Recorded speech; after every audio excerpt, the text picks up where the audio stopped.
Voz de...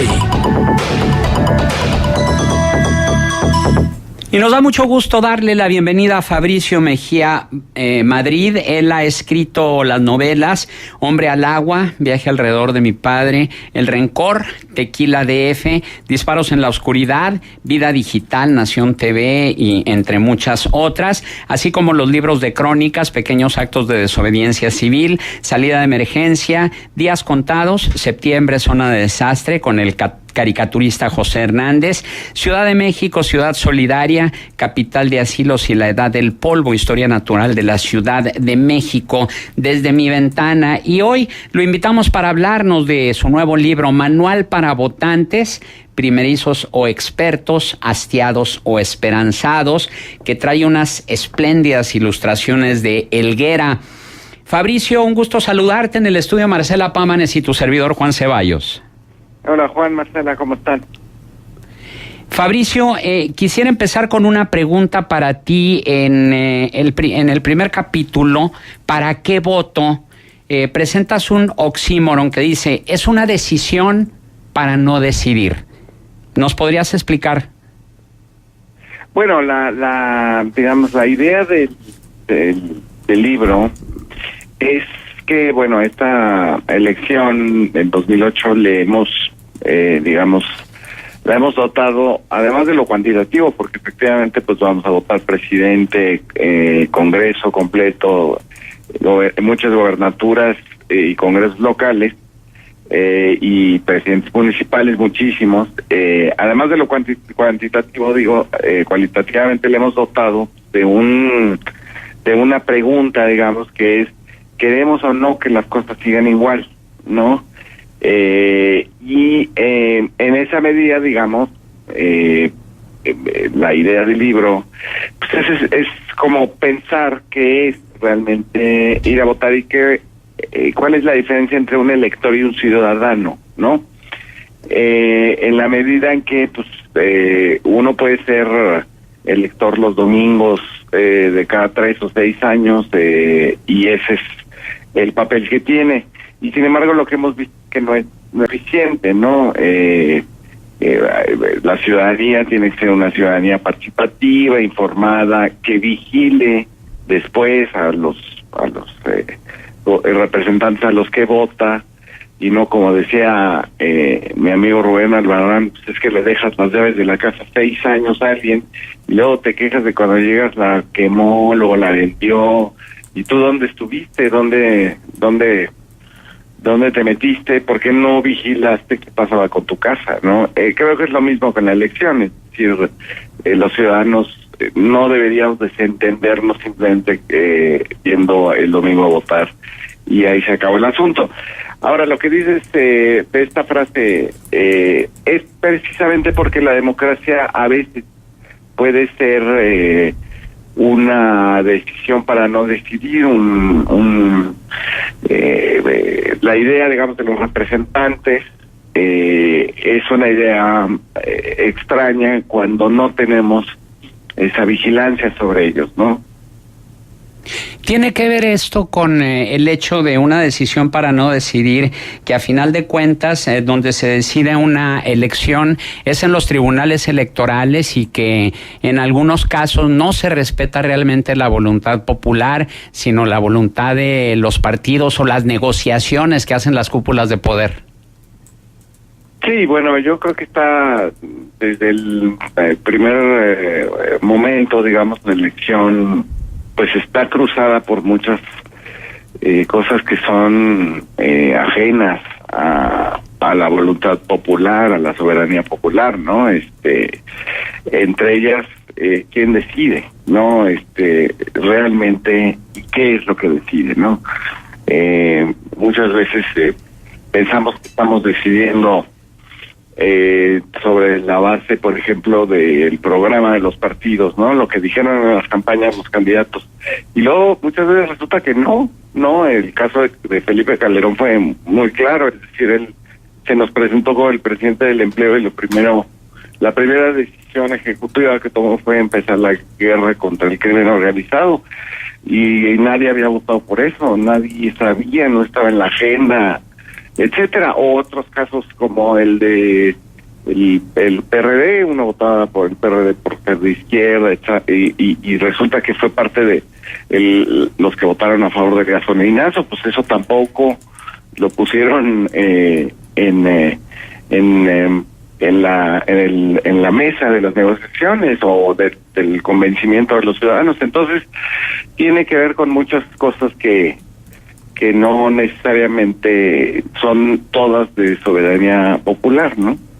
Pero entonces, Fabricio, si atendemos a la premisa de que votar es una decisión para no decidir, porque a final de cuentas nuestra decisión no será tomada en cuenta, ¿no será un poco un factor para inhibir el voto?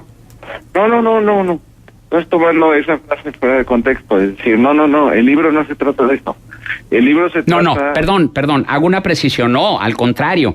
El libro, y lo digo porque luego de leerlo, me refuerza más la idea de que tenemos que votar. No, yo me refiero concretamente nada más a esa premisa, una decisión para no decidir.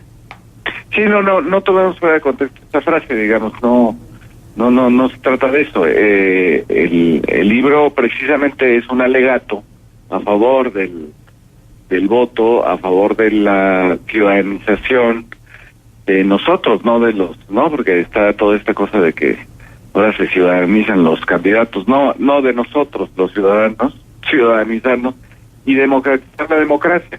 Esa es un poco la idea del libro. Tenemos un horizonte, digamos, utópico muy amplio, que es el primer artículo de la declaración, adelante.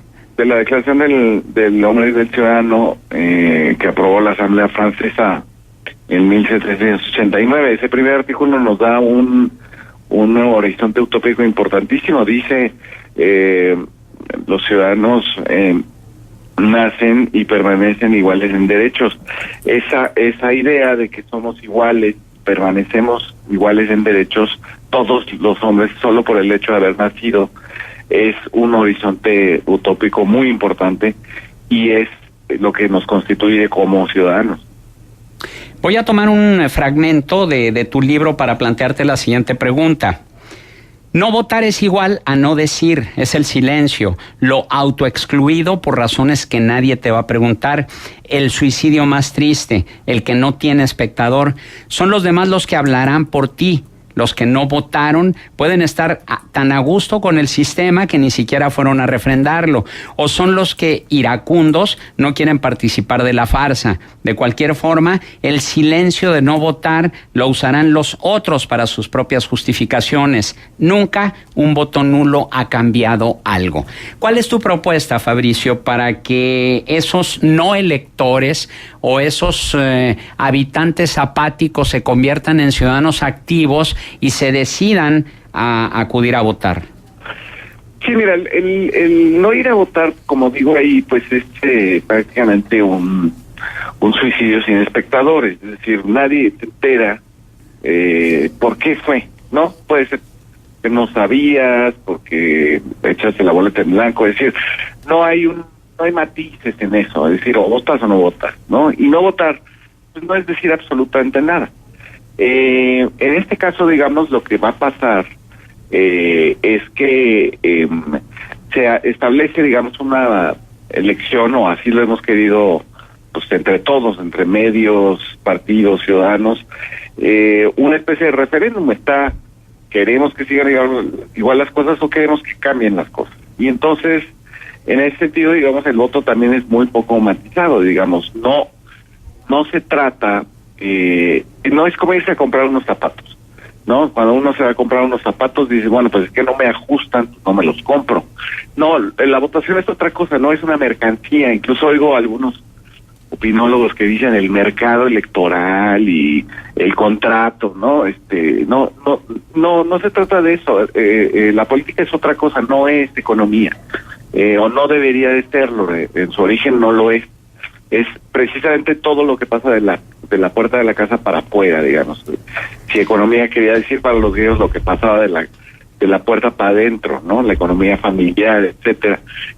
La política es precisamente eso, y entonces en esa medida no se trata de ir a comprar unos zapatos, ni que los candidatos no me representan, ni no se ajustan, ni a mi idea, pues, de lo que yo quiero. Tampoco es un asunto del yo, digamos, no se está expresando tu autoestima en el voto, no, está un poco confundido con todo esto y con la mercadotecnia, porque además tenemos una campaña, y lo vimos en las precampañas, una precampaña de spots, no de ideas, ¿no? Y tener una campaña de spots, pues, es tener una campaña de mercadotecnia. Entonces, el libro de lo que se trata y la propuesta es decir, no, a ver, esto es mucho más importante de lo que creemos, es distinto al irse a comprar algo, no estamos comprando nada, ahí digo también en el libro, es la única fila que uno hace y no recibe nada a cambio, o no debería de recibir, porque también está toda la gente que acepta que le compren el voto, o que lo hace que vota por razones muy egoístas, ¿no? Porque le van a dar algo, o le van a sostener un trabajo, o etcétera. No, la votación es mucho más importante y es un asunto de responsabilidad civil y de, como decían los romanos de la República, aquella de la antigua República Romana, lo que decían es una preocupación por el mejoramiento de tu ciudad. Eso es la política, y no es un asunto ni monopolio de los políticos, sino que es un asunto de los ciudadanos, ¿no? Tu libro también plantea una polémica que se ha dado a lo largo de los siglos, desde la Grecia clásica hasta nuestros días, pasando por la Edad Media y el Renacimiento. Lo plantea el mismo Maquiavelo, que es la relación entre política y moral.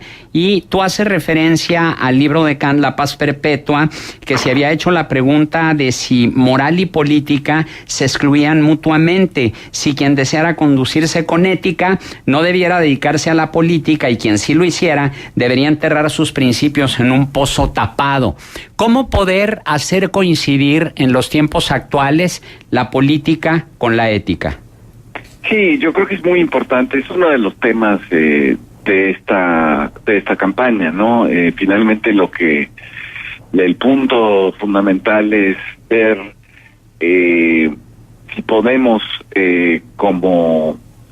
como mexicanos tener una política que no sea esta, la de Maquiavelo precisamente, ¿no? La del fin justifica los medios y todos los fines son intercambiables, ¿no? Que es en lo que estamos, ¿no?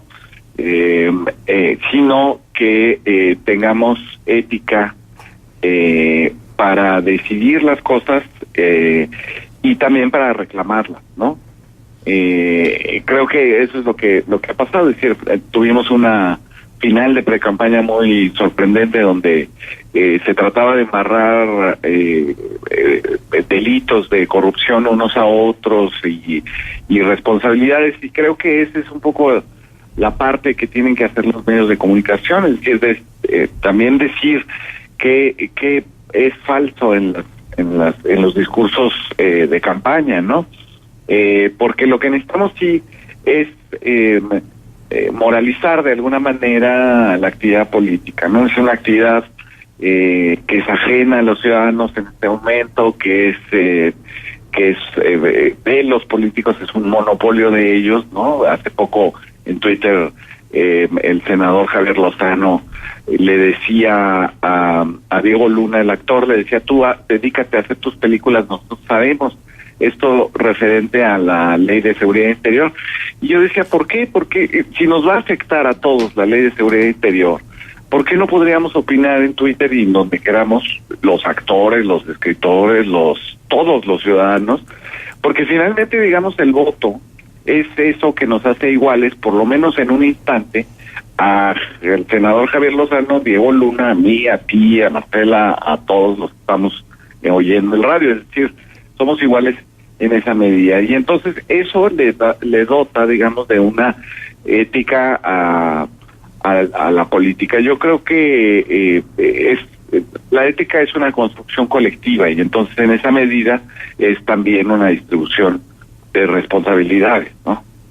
Bien, hay una frase en tu libro que particularmente me impactó porque de alguna manera nos pinta el bajo nivel de ciudadanía o de ciudadanización que tenemos los mexicanos. Dice, hablando de la política y hablando de la vida pública, la tragedia tiene que ser espectáculo antes que indignación.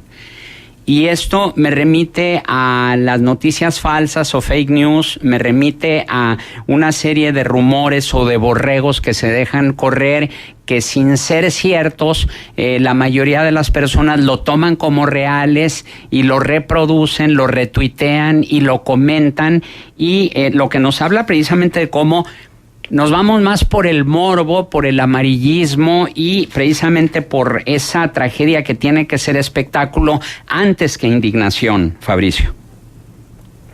Sí, hemos contado dos cosas que también en un principio eran muy distintas, ¿no? El espectáculo y la política, ¿no? Los romanos lo tenían clarísimo, digamos.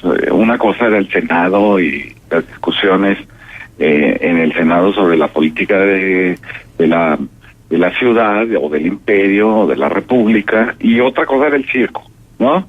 El circo era para divertirse, ¿no? El circo romano.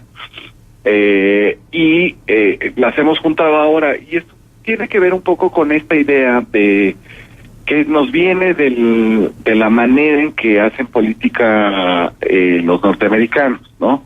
De ninguna manera ese sistema electoral y democrático es el más democrático del mundo. Eso es un invento de ellos.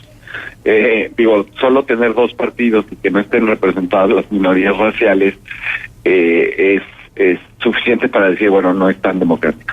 Pero el otro asunto es que se basan en la mercadotecnia y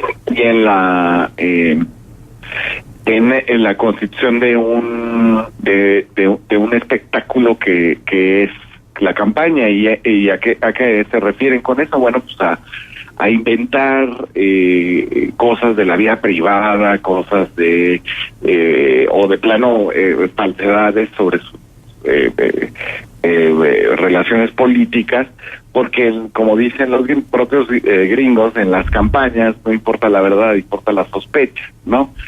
Y entonces esa manera de hacer política, además de que es muy poco ética, no te conduce a nada como democracia. Es decir, los ciudadanos empiezan a votar por eso, por sospechas, por intuiciones de si algo es verdadero o no. Ahora, mira, yo creo que si alguien quiere creer una noticia falsa, y votar con respecto a eso, pues es muy su gusto. Está mal, por supuesto, ¿no? Es decir, ya hemos visto ahora que salió este proyecto que espero que se desarrolle ya durante la campaña, que se llama Verifica 2018, que es un grupo de jóvenes, ¿no? Que han hecho ya hicieron durante el terremoto que nos afectó a Oaxaca y al DF el 19 de septiembre del año pasado, hicieron para verificar, digamos, dónde sí hacía falta la ayuda y dónde no, etcétera. Hicieron un trabajo muy interesante y muy importante. Ahora lo van a hacer con las fake news, con las noticias falsas, y me parece que está muy bien, porque muchas veces la gente simplemente dice cosas que dicen los demás porque espera que los demás también repitan eso, y esa falsedad se va convirtiendo en una especie de mentira verosímil, ¿no? Está, digamos, la clásica del peligro para México, pues quién sabe qué quería decir eso, ¿no? Ahora, bueno, está esta cosa es que Andrés Manuel López Obrador va a hacer de México, Venezuela. Y entonces dices, bueno, sí, pero ¿y luego qué está pasando en Venezuela? ¿Qué es Venezuela? ¿Por qué pasó lo de Venezuela? ¿Qué es lo que te molesta de Venezuela? Es decir, todas las preguntas que siguen ya nadie las contesta, simplemente es así. O también había, por ejemplo, un video donde el candidato del PRI decía lo contrario de lo que realmente dijo, nada más le cambiaron el audio. Claro. Bueno, todas esas cosas necesitamos efectivamente tener un organismo más o menos con autoridad moral, como estos chicos que hicieron lo del terremoto, pues para que nos digan, saben que está trucado, esto no es posible, y poder empezar a ponderar mucho más informadamente realmente la votación, ¿no? Y un dato así fundamental es pues qué hizo cada uno de los candidatos, por ejemplo, a la presidencia. Esto también es para los gobernadores, claro, para los diputados, pero qué hicieron cuando estuvieron en el despacho, es decir, cuando fueron electos, si es que fueron electos, hay muchos que no. Anaya, por ejemplo, no ha tenido cargos que no sea que hayan requerido elección popular, pero bueno, ¿qué hicieron en la oficina? ¿Qué fueron el desempeño que tuvieron en sus cargos, ¿no? Yo creo que eso es fundamental. Muy bien, pues hay mucho que comentar, pero yo creo que lo mejor es recomendar la lectura de Manual para Votantes Primerizos o Expertos, Hastiados o Esperanzados. Fabricio Mejía, Madrid, nuestro agradecimiento por tu participación aquí en Contextos. No, gracias a ti, Juan. Buenos días.